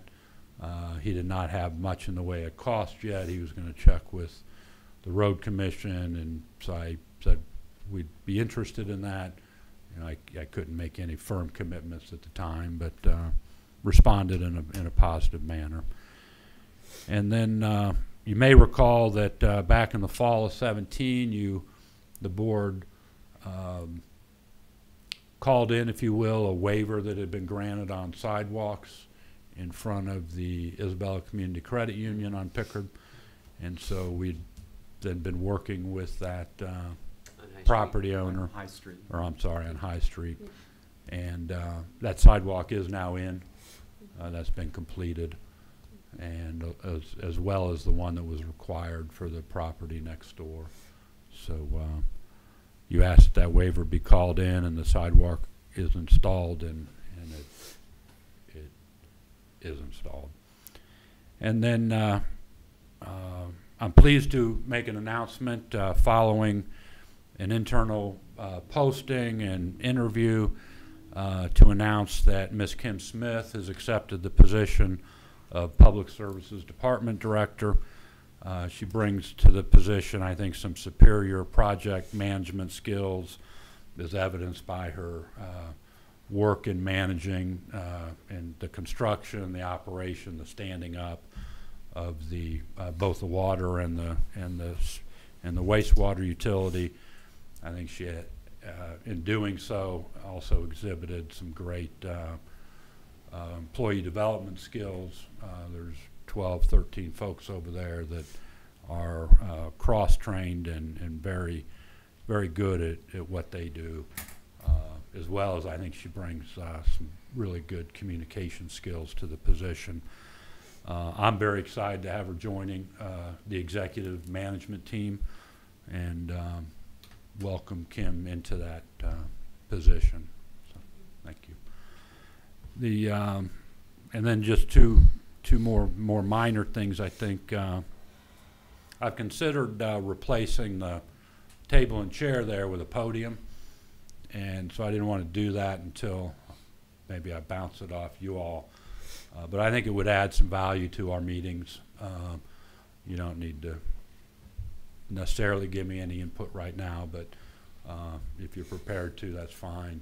My thinking is that you know, this is a formal body. It's a body of importance, and I like the idea of folks that are approaching you all to be of a formal nature, standing. It would not be an ornate podium. It would fit in with the decor. So I've thought about that from just trying to tone down a little bit the casual atmosphere of it. So maybe I'll just let that sit there, and if I don't hear anything to the contrary, I'd likely be moving forward with something like that.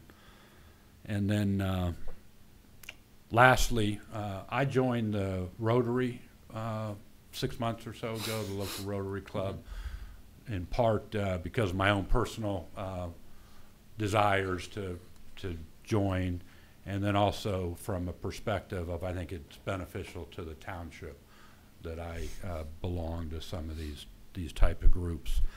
But as part of that, there are annual dues, and there are weekly luncheons that are paid for.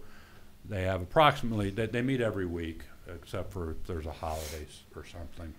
The lunches are $11 per lunch, and there's 52 of them.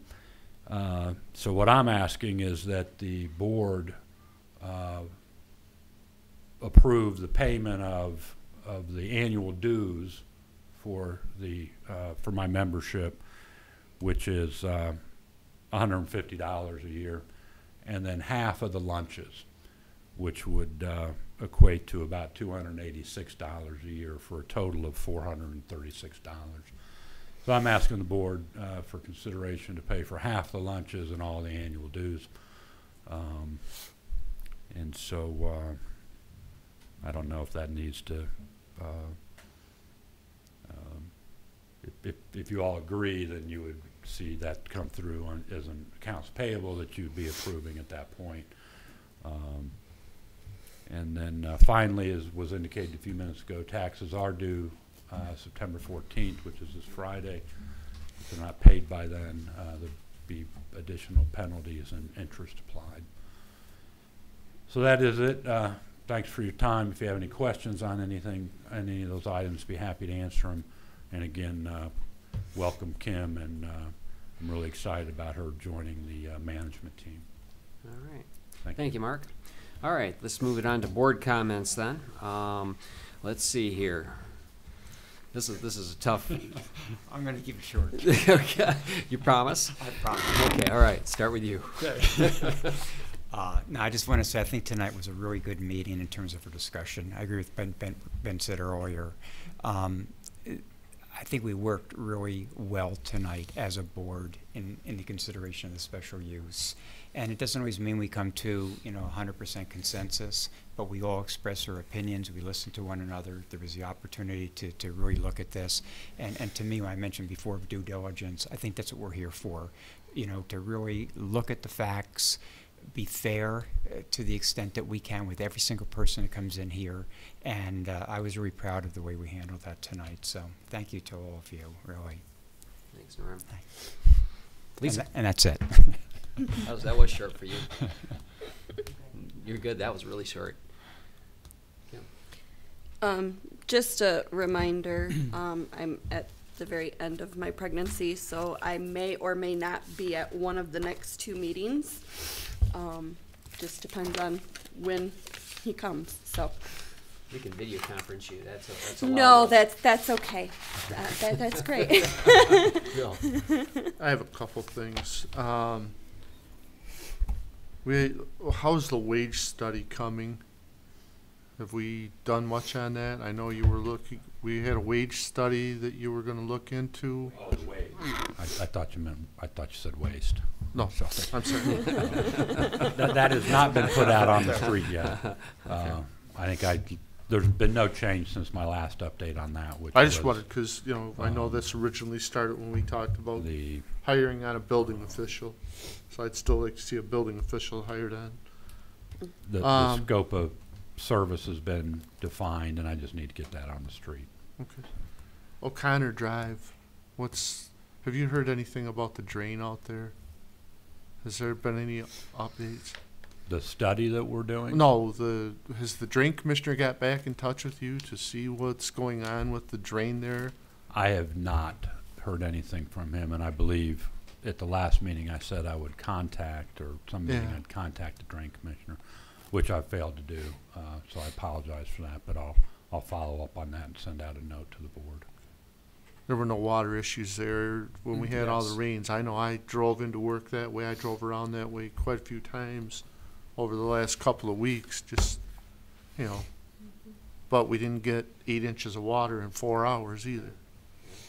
The only other one I have, I don't know if we have to talk to the road commission about this, or sheriff's department, or who, or maybe just get in touch with the other 3 townships in the area. But the corner of Meridian and Baseline is a bad corner. There was another bad accident down there a week ago Saturday. And that's where a kid had gotten killed. Yes. The kid that was riding his bike down Baseline here a couple of years ago, he ran the stop sign and got killed there. It's bad because there's 2 houses close to the corner, and then the northeast corner, it's high right there. There's always corn or soybeans. It's high to look at, and I think that's what happened last Saturday. Car must have been going west and just pulled out in front of a pickup, and there were 2 ambulances down there. I don't know, if anybody was seriously hurt, but the vehicles were in pretty bad shape. So, what do we do, Mark? Do we get in? I know they know about it, but I wonder if there's something we could do, like maybe rumble strips and the solar lights. Mm-hmm. I know those help big time. We had those solar lights on the corner of Lincoln and Baseline. There were always a lot of accidents there. Now there's a flashing yellow light. Wynn Road, remember back in the day with the fog? Oh, yeah. Yes. Yes. 25, 30 years ago, yeah. Well, we can certainly bring it up administratively to the road commission. I think also, as the representative, it would be appropriate for you to bring it up as well at the meeting, and maybe between that we can see if they can't get some interest generated. It's in 4 doing townships something. right there that it affects. It's the center of the county. Right. So, all right. Thank you, Bill. Thanks, Bill. Tim. Yeah, first of all, Kim, congratulations, and job well done, and job well deserved, I'm sure, by whoever reviewed it. So, thanks for your dedication to the township. And Mark put out a request, and you know, it's wonderful to belong to a group you have personal interest in, but I do believe there's value brought to him being part of the Rotary Club in the position he is at the township. So I would just certainly support the request that Mark brought forward. And that's If it. that's a motion, I'll second it. Yeah. I think we're all Not in in the agreement. comments. We're all in agreement with that. Yep. All right, Not and then, comment. Not in I know. So, only thing I want to bring up is just one small thing, and it's not a small thing, it's a big thing. But I brought it up multiple times, and I know that the south and east corner of Bluegrass and Mission is MDOT.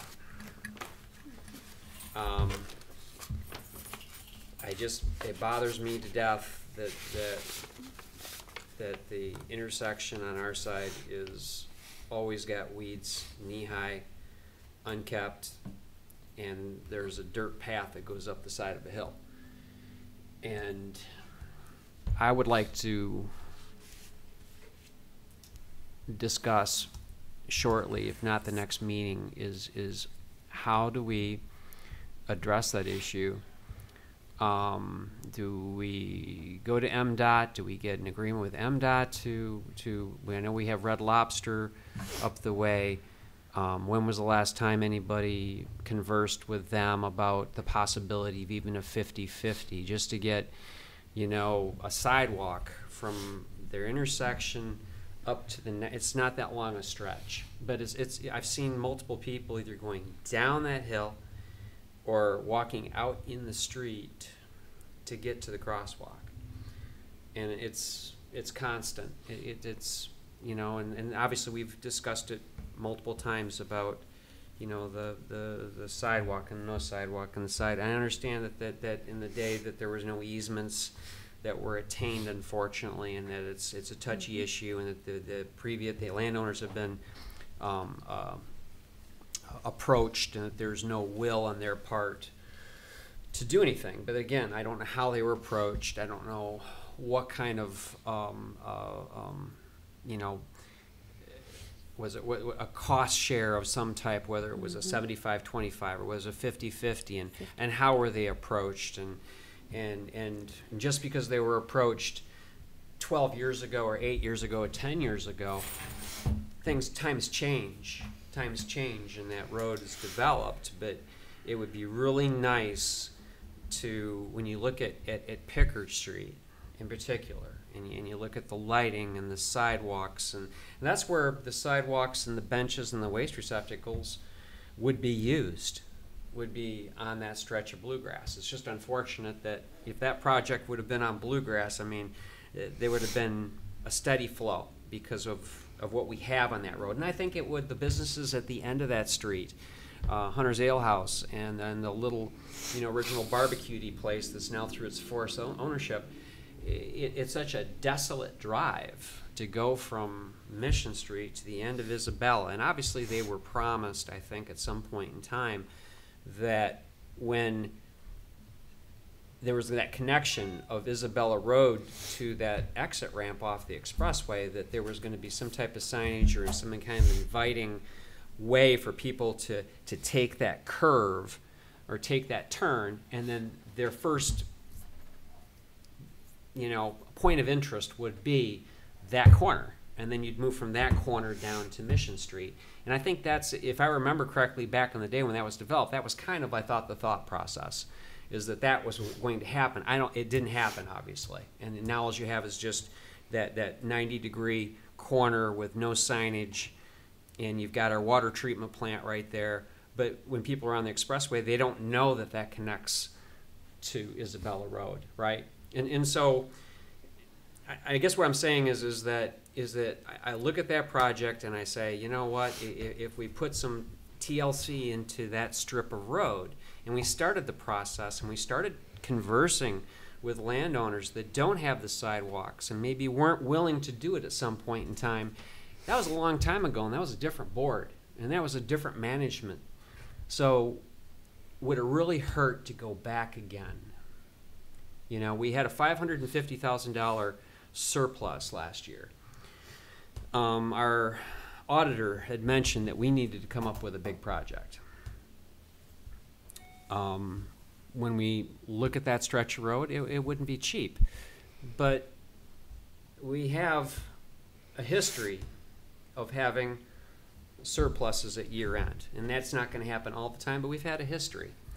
And so would this be a beneficial project to that economic corridor? Would that encourage more development? Would that pay for itself just in tax dollars over the course of time?